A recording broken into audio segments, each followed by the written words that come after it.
Hi, I'm Rebekah Reysen here with Jeremy Roberts, and we'd like to welcome you to the ChitChat. Today we have a wonderful guest named Jamie Petty, who I've known for many years. I'm really excited to have her on the show. So let me tell you a little bit more about Jamie. Jamie Petty is from Walnut Grove, Mississippi. She came to Ole Miss in the fall of 2011 and graduated in the spring of 2020. She has two children aged 5, Adeline, and 3, Ace. She works full-time for Baptist Memorial Hospital and has been with the company for 3 years. In her spare time, she enjoys baking homemade bread with her kids, as well as gardening. She also loves to read books and write poetry, but out of all the things she does in her spare time, the most fulfilling is being a helper, which basically means she loves to help others. She actively seeks opportunities to help those in vulnerable situations or unpredictable circumstances. Her life's motto is always be kind. She's also writing a book entitled Be Kind, which will be submitted for the first edit in August of 2020. Welcome, Jamie. It's great to see you. Great to see y'all too. Thank you. Yes, Jamie, thank you so much for joining us today. So, first question we have for you.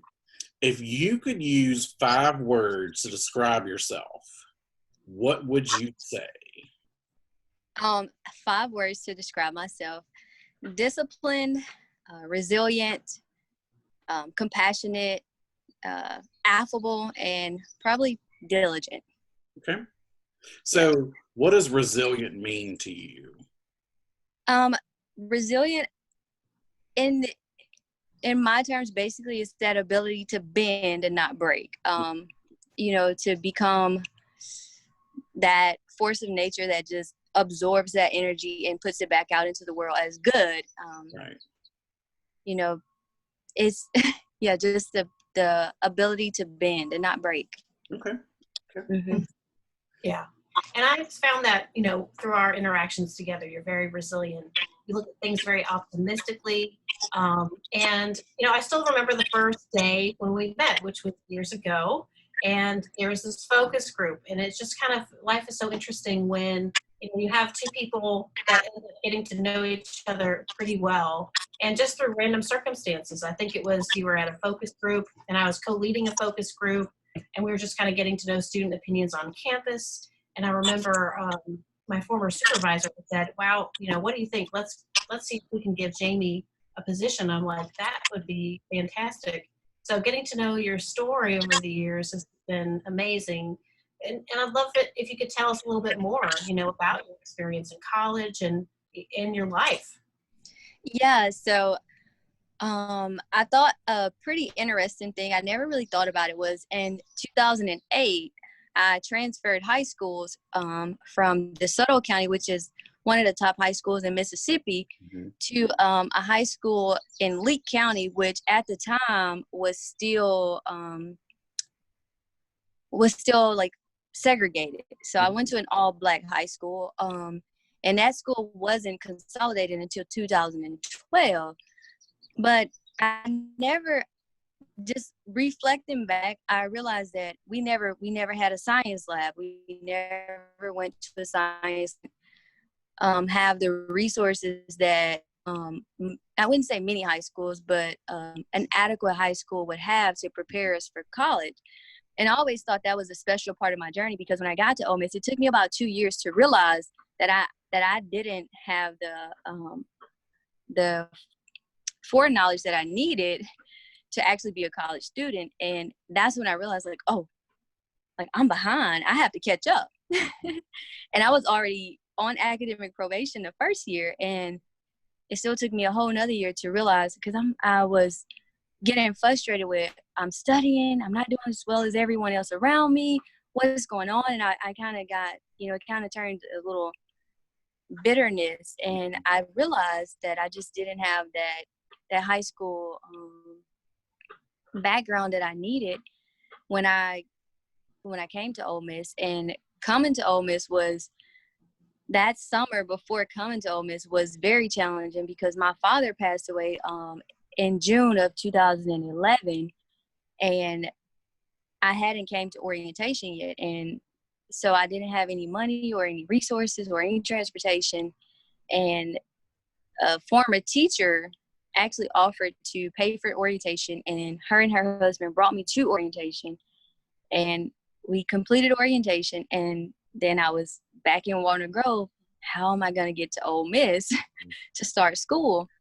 And they actually picked me up a week before classes started and took me to Target.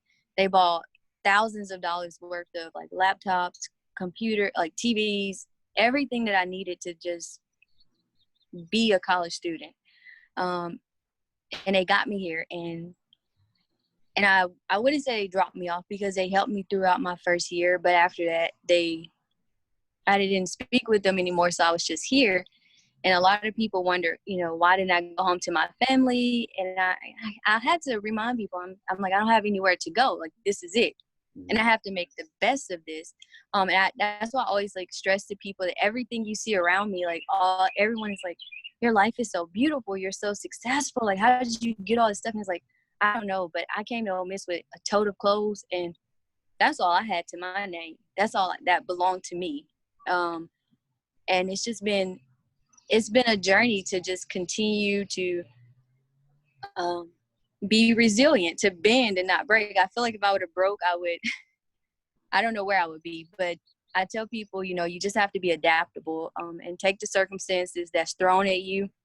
And I try to look at every situation with a positive outcome. So that's pretty much been my journey here. It's a lot within that time, but for a vague outlook of it, like that was my journey, and it's here now. And completing my degree, I know it means more to me than I thought it would mean to me, but it means a lot because it's like I finished something and I did it without my dad being here, and that was the first major thing that I really did without my father being here, guiding me and helping me, and just having that backbone.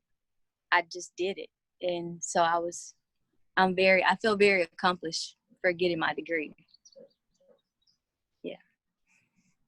So let's talk a little bit about your degree. Did you ever change your major while you were in school, or did you stick with the same major throughout the entire time? No, I did change my degree. Probably my junior year. Mm-hmm. I was actually a biology pre-med major. And it's almost heartbreaking because I still feel that I should be a doctor. Yeah. But I just realized that the coursework was too much for me to catch up on. Like, I just was too far behind. I was telling a coworker today that we weren't offered biology in 9th grade. We were offered science, skills, and reasoning. And that was like a generic science class that we all had to take, and that was because we didn't have any books. We didn't have biology books. We didn't have a biology teacher. Most of our classes were taught by substitute teachers. And so I was explaining that to her, and I said, if I had that biology background, I could have passed biology 160, but I didn't. I never passed that course. And I remember failing the course for the second time and thinking, like, maybe I don't have what it takes to be a doctor. And now I'm like, you did have what it took to be a doctor. You just was so far behind. You had so much longer to catch up, but you could have did it. And I knew, and I still know I could do it. But, and I think that's why, like, I'm in a medical field now. And it's really hard for me to leave the medical field because I'm around doctors all day. And I don't know, it kind of still gives me that high of, like, I should be a doctor. Yeah. Yeah. And, going back to, I think you mentioned something that's really important in this story too, that a lot of people can relate to.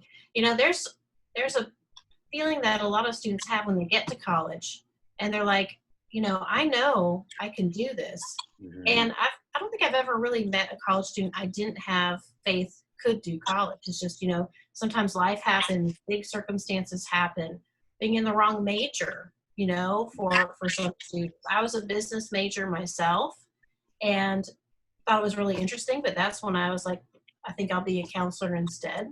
And so, you mentioned being on probation. We have so many amazing students on probation, like you, that are super smart. And tell us about that time, after probation.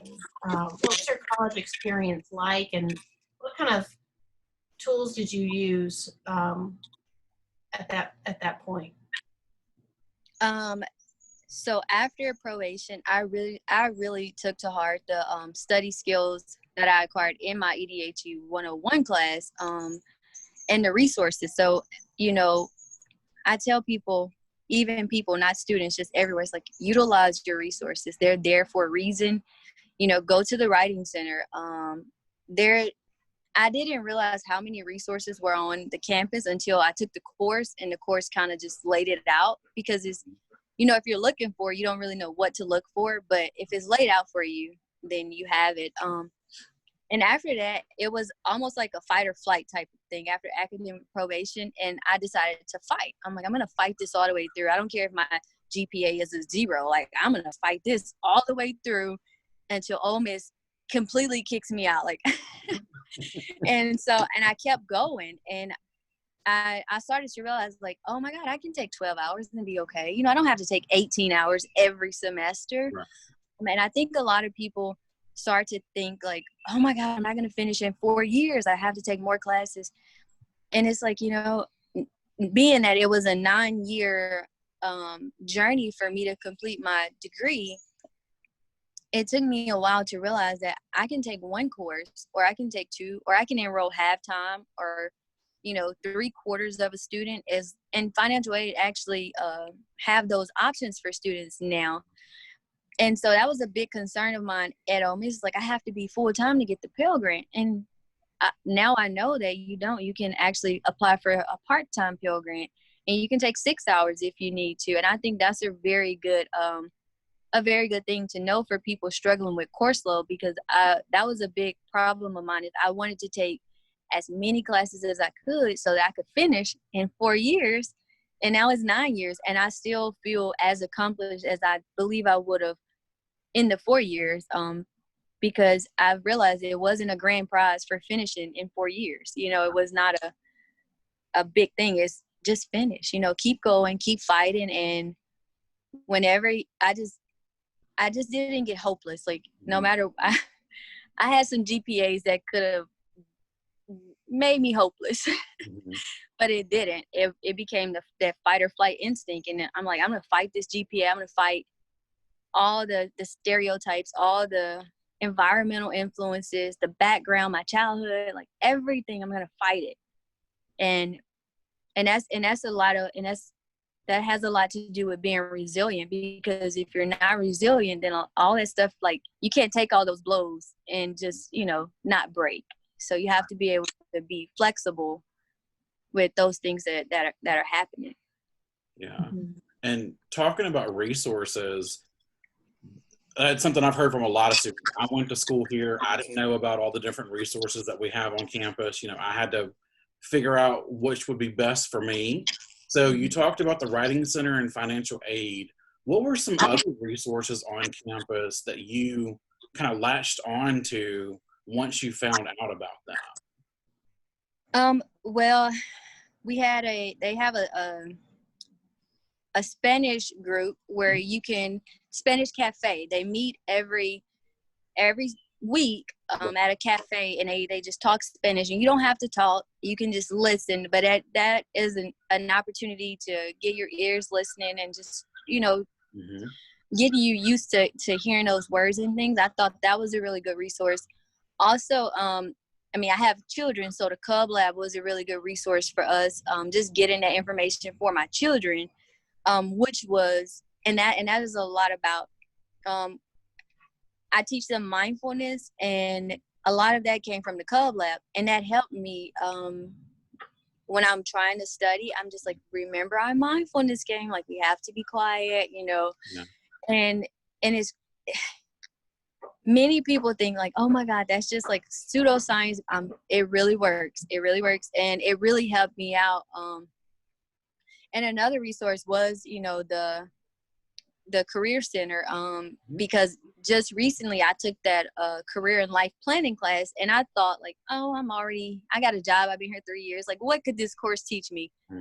So much. It taught me so much, you know. And I attended my first job fair. I believe the job fair is a tremendous resource, because you meet these employers and you kind of get a feel for what they're looking for. You kind of get a feel for like this is the person you send to represent your company. Do I want to work for a company that is represented in this way?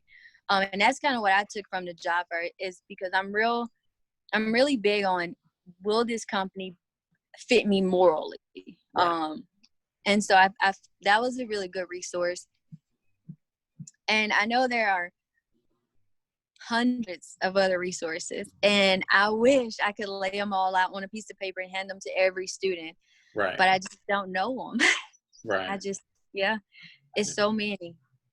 Yeah.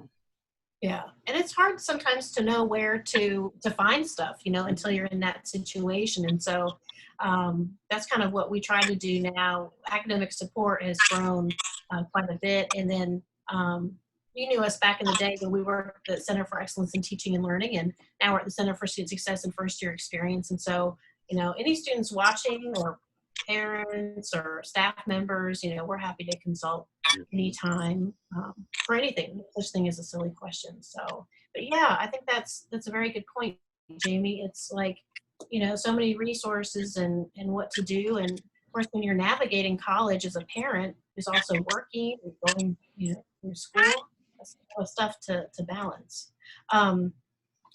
So what are your plans for the future? I mean, you've got your degree. You've set a lot of goals for yourself, and you've met those goals. So what do the next steps look like? So I've been looking into a few master programs, which was the clinical therapy program, and also like a business administration program as well. Only because lately I've just been around a lot of directors at Baptist working with COVID. We've been working closely to like leadership roles, and many of them are inquiring, why haven't I pursued a leadership role? And I'm like, I don't know, I want to be a therapist. And so it's kind of just opened my eyes up that, just because I have a degree in psychology doesn't mean I have to be a therapist or a counselor, just like making me looking at different journeys that I could go down. So being a therapist would probably be the most fulfilling morally, and just because I'm a people person. But I think that I'll be able to help a lot more people if I was in that leadership role, such as a CEO, or, just having that business degree. I think I could do a lot more. Okay. So speaking of different roles, one role that you're venturing into is actually being an author. Mm-hmm. So could you tell us a little bit about the book you're writing in the process? Where did it come from? What are you working on? Kind of what are the next steps? When can we see it available and read it? Yeah, so my goal is to have the book ready to be submitted for the first edit in August. And it is titled Be Kind. And I kind of played around with the title because I thought Be Kind was too cliche. But I'm like, nope, that is exactly what the book is about. Yeah. But it's only about 77 pages because 7. So I thought it would kind of be fun to throw that in there some type of way. Mm-hmm. But just working in healthcare and going through college, I realized that every single transition in someone's life, they need a different type of kindness. Like, I'm not going to be kind to a 60-year-old the same way I would be kind to a 6-year-old. Right. And so the book is going to incorporate ways that, and it's a mindfulness. So it'll probably be like self-help mindfulness genre.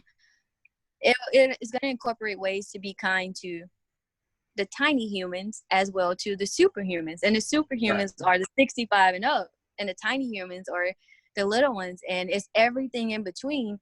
And it also has a section on how to be kind to cats, because so many people hate cats. And it's like, what? Cats? Like, yeah, be kind to them, and so it is, and that's, it's supposed to, you're supposed to just get a really good feeling when you read it. And just, I know I mentioned in my bio how I look for opportunities to be helpful. So if I'm in Walmart, I walk, and if I see someone in one of the wheelchairs at Walmart, I kind of stalk them, and I wait until they need help, and I'm like, hey, you need me to get that for you? And they're like, yeah. I'm like, one lady I saw twice, and I was like, you need me to get this? She was like, where do you keep coming from? And I'm like, I don't know why you're in here shopping by yourself. Like, someone needs to help you, but I'm here, and I'm glad I'm here.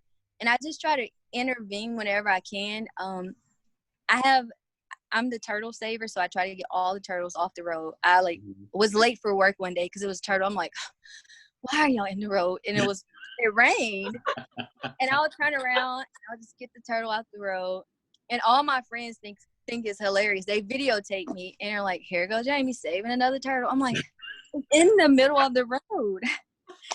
And so that's what that book, I want people to feel like they want to go out there and they want to do something kind. They want to just, and not mention it. Like, I don't mention any of it. I mention it to y'all just to give examples of what I want this book to deliver to people. I want people to begin looking for these little things that they can be like, oh, well, I was nice. I said, have a good day. Yeah, to a 6-year-old. 6-year-old don't care about that.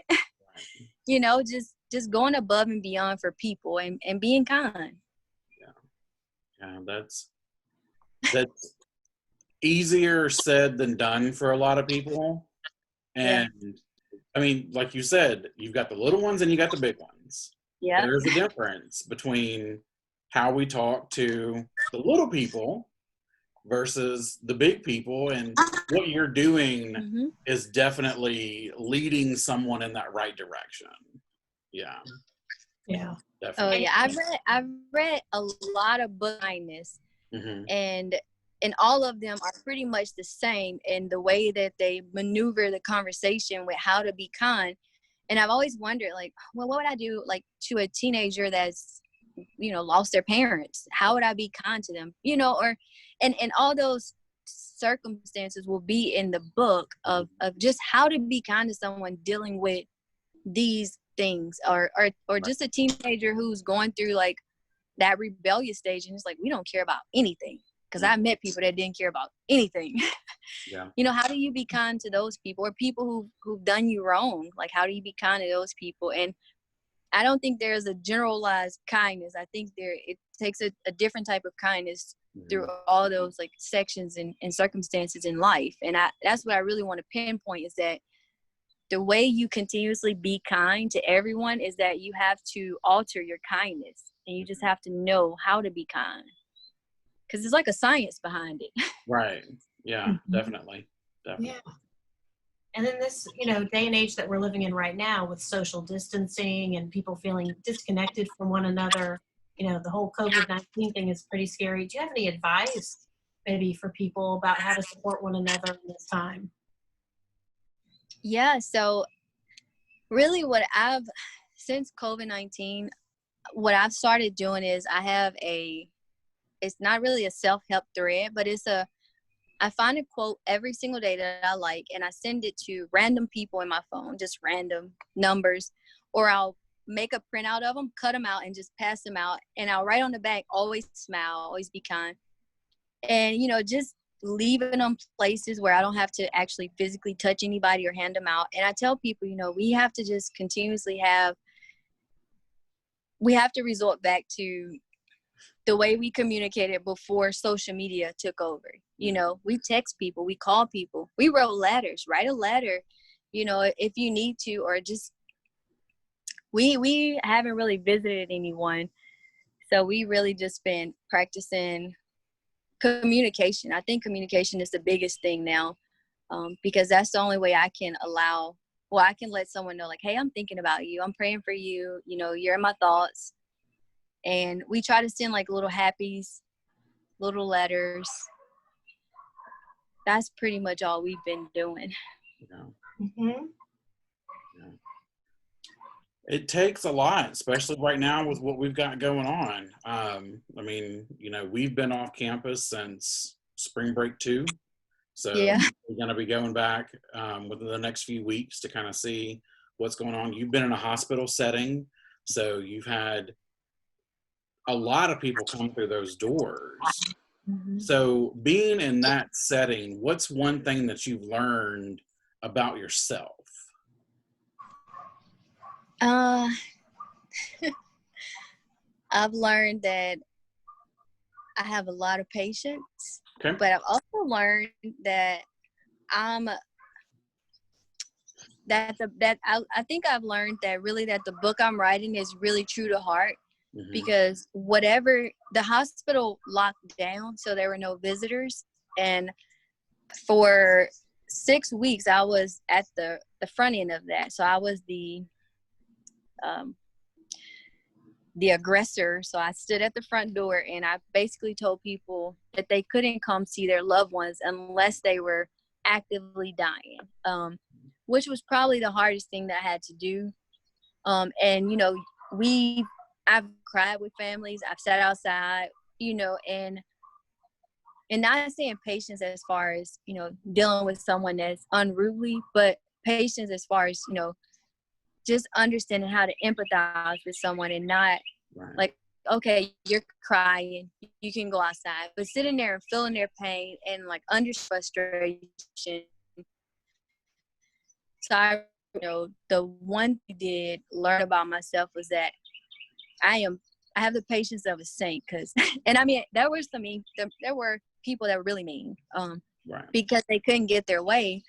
And I tell people, I'm like, I realize that we are a very entitled species. We're very entitled to what we want, to what we think we need, but it's not the thing. I try to tell them they're in the best possible place they can be. If anything happens, it won't be anything that you could do. The doctors and the surgeons are going to come in and do it. It won't be you. I know it's comfort being there with them, but it's better for you to be out here and to be safe, and for them to be in there and be safe. Because if y'all cross-contaminate and they get you sick or you get them sick, you know, how do you live with that? Right. So just being that empathetic ear for people and being patient. Yeah. Well, yeah. And, you know, we've got a couple of lightning round questions that we like to ask each guest. And these are pretty exciting because we get to know, of course, all these questions. You know, we just love each guest that comes on and they share their story, and it's wonderful.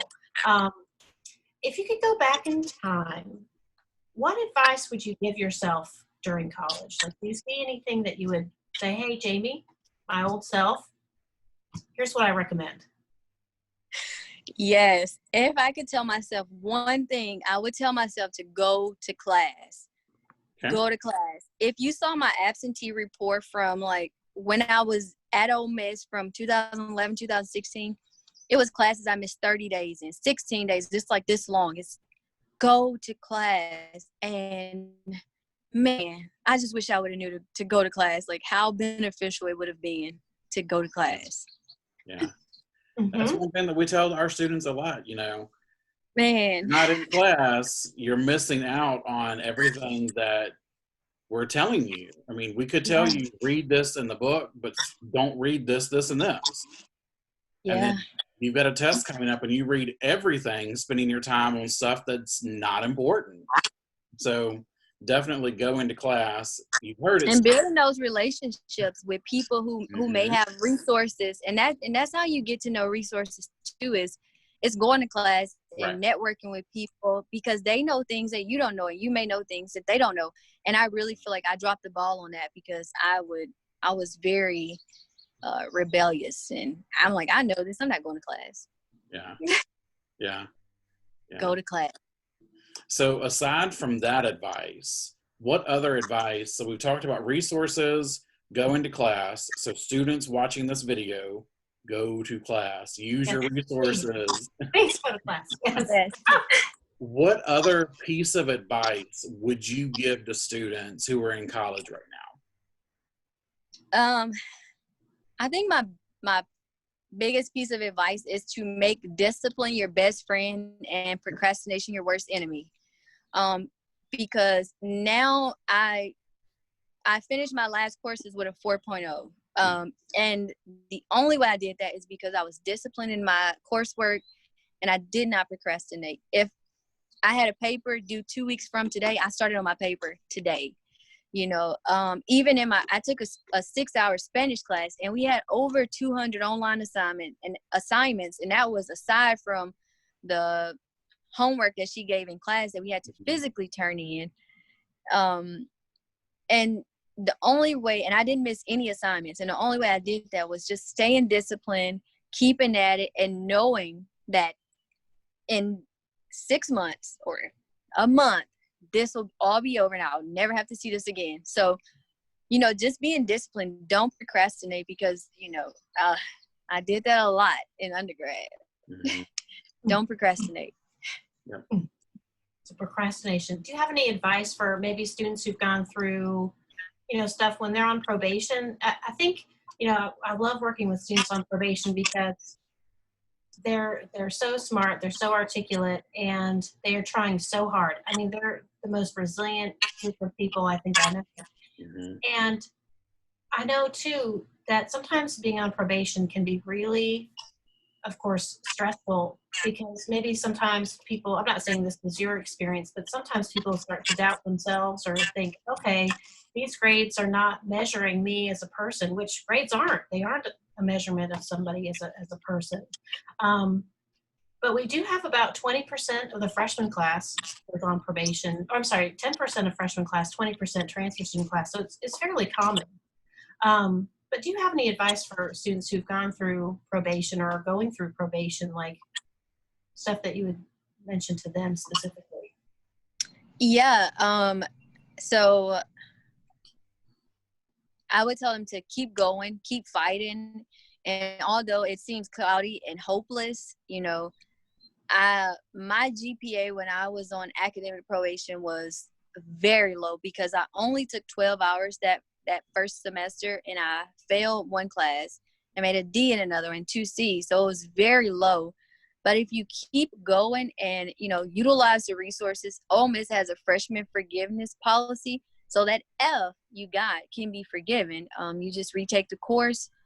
And also, just to go to class religiously, like make it your religion to go to class, because that's how you build rapport with the teacher, with the students. And if they see something that's going on, then they can vouch for you as a person, as opposed to, you never came to class, that's why you failed, and they can help you.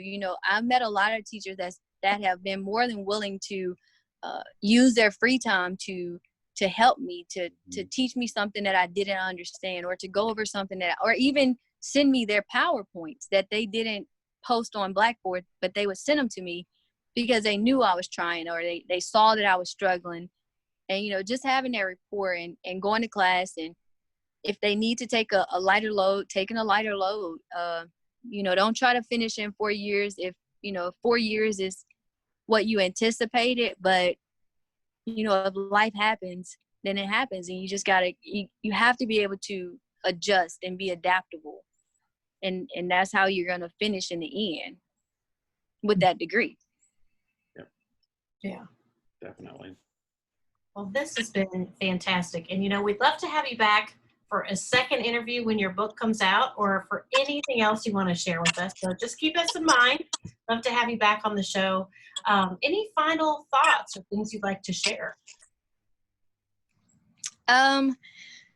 Really just go to class. I think I'm so big on going to class now, because I see how much it affected my coursework now. Mm-hmm. Being disciplined, and just really utilizing all the resources that are available to you, and don't be afraid to ask for help. I feel like the Center for Student Success is a good central point for someone seeking those resources. So if you go there, I'm sure you can find what resource you need if you're not sure where else to go.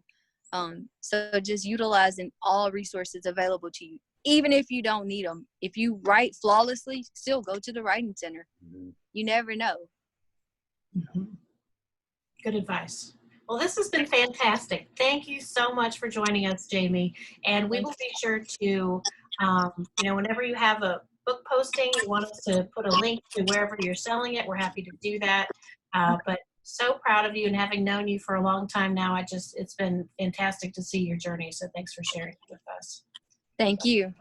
Yeah, it's good to see you. I'm Rebekah Reysen with Jeremy Roberts and Jamie Petty, and thank you for joining us on the Chit Chat. Please feel free to check us out, of course, on our social media, Facebook, Pinterest, the whole 9 yards. And we'll catch you later. Bye. Bye, guys. Bye.